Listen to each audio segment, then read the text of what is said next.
Hello, everyone. Hope you're doing well. It's been a couple of weeks since I've last talked to you. Hope you're doing well and enjoying your day to day challenges and opportunities, and hope you're sorting things out. The purpose of my discussions with you is always to hope that you'll be able to figure things out much earlier than when you would eventually figure them out in life at a different point in time. In other words, what I learned when I was, let's say, 45 or 50 or 55, or now, I'm not going to tell you what now is. Gee, there was a time that I was younger than anybody that I would meet. Now I'm older than anybody that I meet. That's just the tragedy or the opportunity of life. However, so I'm hoping that I can share with you things that may occupy your mind and you wonder about it. And before you go a few years into your life and figure it out and say, I wish I knew this then, I'm trying to be the then for you, if I may, if I could, and share with you things that perhaps alleviate some of the pondering or challenges or the questions that you might have in your mind and going through. And it could be of some help to us all. So one of the things that I remember we used to question or had this in our mind even, and often we talked about it with other friends, was that why why are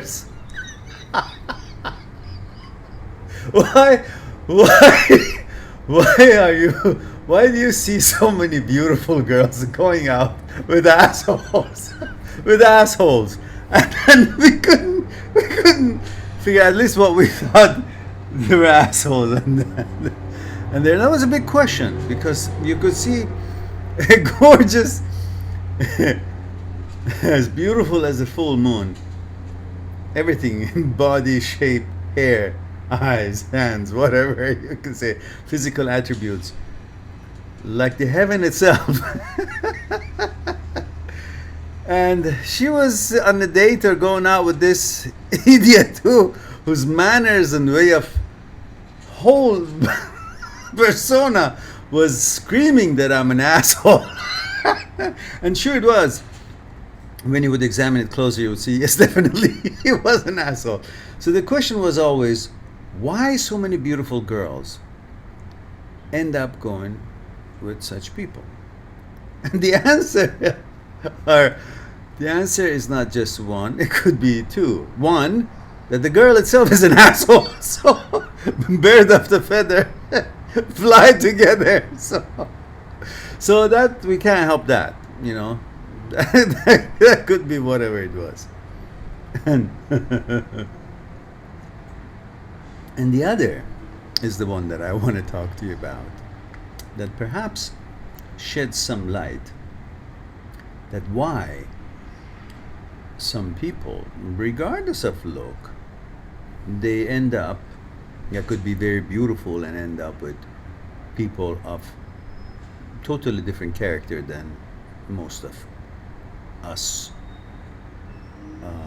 civilized, kind, compassionate, responsible, um, morally responsible, and with good values are, which I consider yourself and myself among them.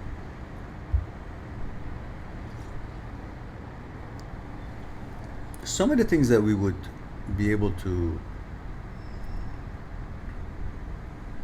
consider is that, well, some girls may be very beautiful, but they come from a background that they're naturally, as an instinct, they're trying to make their life better or survive, and the guy, so-called asshole, has has maybe means for comfort or money, or somehow he stumbled through it or whatever, he came up with it. And usually they're not of the kind of people who actually educated themselves and worked hard and became successful financially. They're the kind that somehow, you don't know how, they make their money and they have their money. Question mark. But either way, could be because the woman is like anybody else, is trying to find ways to go through this journey with some comfort. And some of them are just simply looking for some, doesn't matter how the money is made, how the guy has made his money, they just want money regardless. And they end up, of course, into relationship trouble and character problem with the guy, and because they've been focusing on the wrong thing to have a relationship. They haven't been focusing on having a relationship with someone.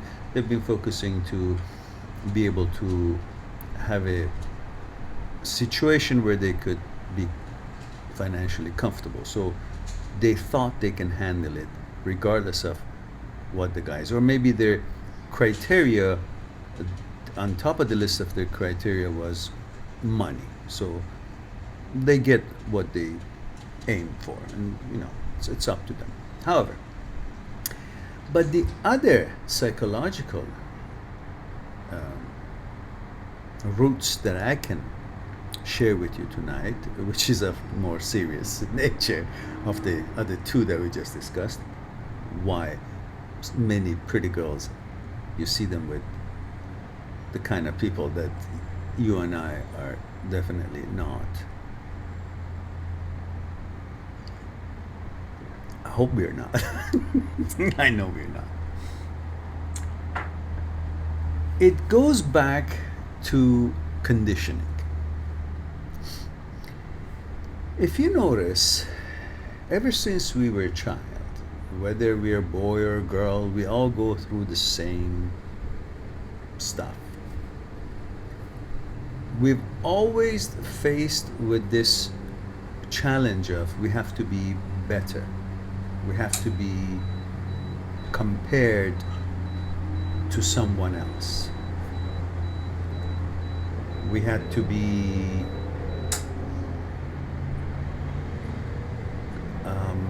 seeing ourselves in relation with the capabilities of other boys, or, if you're a girl, other girls. You've been compared to, your mother was saying, look so-and-so's son, or look so-and-so's daughter. Look at her hair so nicely put together. Or your boy, they would say, so-and-so's son, is plays such a good field hockey, or soccer, or tennis, or is a horseback rider, or I don't know, whatever. Just get good grades, or so polite, so wonderful, so well-mannered. Always we were compared with somebody else. So we had this notion of having to comply to satisfy someone so they could also call us better or good or qualified, get affirmation. We touched on this on some of the video, but not on this angle that I'm trying to talk to you. So we're focusing on why girls end up going out with, why pretty girls end up going out with people that we don't think that they match. First of all, we said, physical beauty cannot be all there is to the girl. Maybe she's just an asshole herself. So that explains. But we're talking about ladies who are good looking and they're not assholes. They're just, and if they are, we don't know. But we're just trying to examine, is there anything else here that we're missing? So we're getting back to our conversation. Ever since childhood, we've always been somehow challenged. In school, the teacher frowned upon us, and with a frownish look, or a kind of an eyebrow up or antagonistic way, dealt with us. Why did you do that? You got to do this. Come here. all authoritarian, authoritarian,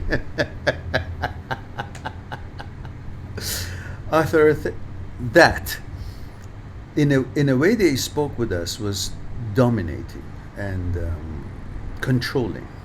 So through this way of throwing their authority on us, whether it was a mother or father or the teacher or the police officer in the street or whoever, or some clerk in a store, a grocery store, supermarket, of course, depending on where you come from. In most North American stores, supermarket clerks and so on are very customer service oriented,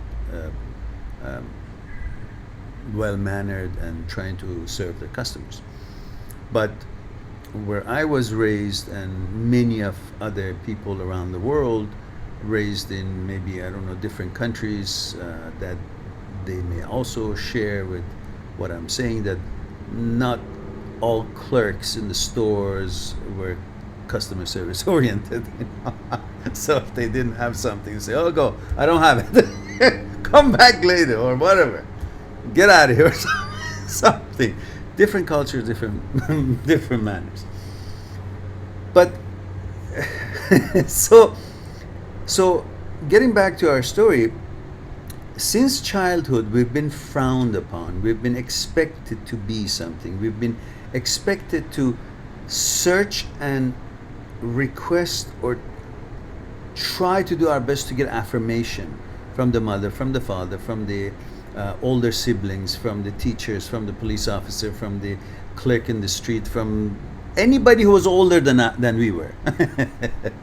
They always wanted us to do something their ways, and they always used their tone of voice, their frownish look, their angry look, their dissatisfied look to get us to do what they thought it's good for us, or they thought we should do, or it was comfortable for them. So through childhood, these women, we're not talking about girls, because we know it implies to both boys and girls, but we're talking about what pertains to our question. So from childhood, everyone has been conditioned to respond to dictatorial way of talk, to anger, to feel in response to dissatisfaction and anger and frownish and ugly look and just that kind of a negative look, respond to it by running and trying to satisfy them, or to trying to see what we can do so they will not be frowning on us, so they would not be thinking that we are not good enough. Now, if that has happened through childhood all the time, when we were little girl, whoever's girl, not me, or little boy, to a little older, kindergarten, school, elementary, high school, university, always teacher, authorities, the principals of school, always were scared of something, because they were always trying to get us do something that either we didn't want to do, or we didn't think was reasonable at our age, or it was just simply unfair, but they were older, and they tried to through being angry at us or frowning upon us, get us to do it. So we were always conditioned to respond in order to get affirmation, to feel good about ourselves, that they're satisfied with us, whoever they are. And, so we feel good about ourselves. We were conditioned that we would feel good about ourselves if the others are satisfied with us. Not that we will feel good about ourselves because we feel good about ourselves. We were conditioned to feel good about ourselves if somebody else, a teacher, a mother, father, sibling, whoever, Joe Blow in the street that we even don't know, would smile at us, would not frown at us, would not be angry or negative looking toward us. so there would be no negative energy toward us. So we're conditioned to respond to this. So this conditioning to respond, when these girls grow up, and many of them become so exquisitely beautiful, yes, their attributes and physical appearances become mature and beautiful, but inside their psyche is still conditioned to respond to some anger, to try to satisfy or respond to some negative look or frownish upon, which really it translates into assholes, because most assholes are bad-mannered, disrespectful, impolite, uncaring, selfish, and speak not kindly. Therefore, and trying to, because they're empty and they have no other way of offering anything valuable, they try to get what they want through force and anger and dissatisfaction and arrogance and so on, which happens to end up interacting with someone who is one of these girls who's mostly all being conditioned to respond to this, and therefore the girl psychologically goes after pleasing or satisfying this dissatisfied, arrogant, disrespectful, selfish person, and she feels the need to do that so she can feel good about herself, because she's now complying and turning someone who's been dissatisfied of her to satisfy. So she's striving to bring satisfaction from someone who seemingly has this unpleasant interaction with her, which makes her want to turn it into pleasant, so she would feel she's affirmed, she's accepted, she's not considered as not conforming, she'll be conforming. It's a psychological conditions that has been put together through the ages, which that's how they control people in the world. I mean, we're all being controlled one way or another, and the ones who understand that, they free themselves from control, and they judge that I don't have to satisfy anybody if they're not respectful, polite, considerate, unselfish, and so on and so forth, so forth. But these girls who haven't been able to step out of that, they comply to that, and you end up seeing these beautiful girls, physically beautiful, but mentally still in prison, and they have the feeling of complying what these characters are expecting, because she's been conditioned all through her life, through the societies that we've all been raised up one way or another. And many guys who get to teenage life, teenage age, or young man's age, they may comply to the same in a different way. Like when they see someone who's, frownish, they think he's important, because the teachers, the father, the mother, the policeman, the clerk, all their life, somehow, the principal of school, they were all frowned, and they happened to be at that age of the young boy, happened to be in a position of authority. So now that conditioning makes the young man, to when passing by some other guy who seems to be an asshole, or just having to be ugly, or frowning, or negative energy extending out of him, they feel that the person is important, and they feel impressed one way or another, and somehow they feel, oh, maybe he's more manly than we are, because he has that stereotype of authoritarian look that they're conditioned through their life. And also through the movies and all that, we've all seen that men are portrayed as violent and vicious, and they're supposedly represent manly behavior, which is all bullshit and wrong, but that's for the movie story. But then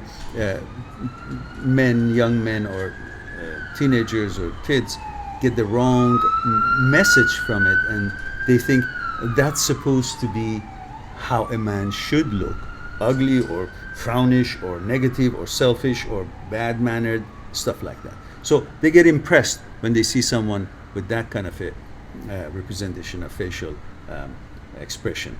And that is something that you guys should be aware of it, because understand that whoever looks negative or angry or frownish, that is how they're hiding their own fears and their shortcomings. It's not that they're strong or they're more manly than you. You're actually far manlier than they are, but you're conditioned to that, and they're actually trying to hide their fears and the fact that they're being intimidated by everything around them. So they're creating this protection way for themselves by having a posture. Just like when you walk in the dark places, you start whistling because you're scared. It's not like because you're having fun.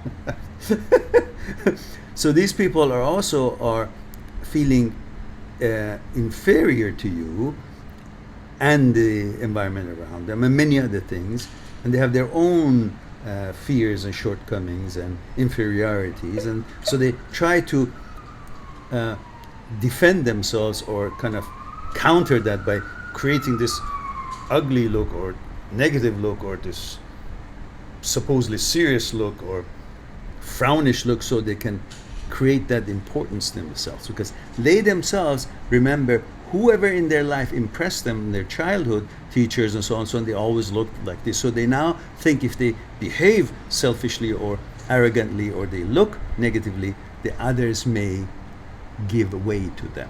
So don't be impressed by any of this kind of bullshit. That's the message of the night. Now, I think that's enough for now. You can ponder on this, and hopefully the girls would not fall for these sort of people and choose correctly, and the guys would not be impressed by anybody, and also continue being a gentleman, continue being nice and compassionate and kind and strong and confident, and because a confident person always looks pleasant, looks caring, looks kind, behave kindly, behaves politely, because he's got nothing to fear about. He's got no shortcomings. He's not fearful of his qualities. He's proud of himself, so he doesn't have to put up with the show. If you are strong man, if you're confident, then you'll be kind, compassionate, polite, respectful, because if that's your quality, and therefore you're looking for someone who appreciates that sort of quality, and you're not interested to dominate or manipulate anyone, fooling them that you're important. You just want them to know about you, and you want them to be able to appreciate a real man who would be a kind, confident, and quality man, which that would be the purpose of any good relationship to start out. Therefore, go out there confidently and be a real man, which would translate into kindness, compassion, caring, respectfulness to women, and unselfishness, and all the other good qualities that we are all aware of. And all you beautiful girls, don't give don't give prize to people who are behaving badly or bad manner just because your psychological conditioning from childhood. Understand that if you're a good person inside and out, you should be looking for a relationship with men who are kind, considerate, unselfish, and extend good energy, and not the negative look and all those other things that we just talked about. Have a wonderful time, and I will talk to you soon.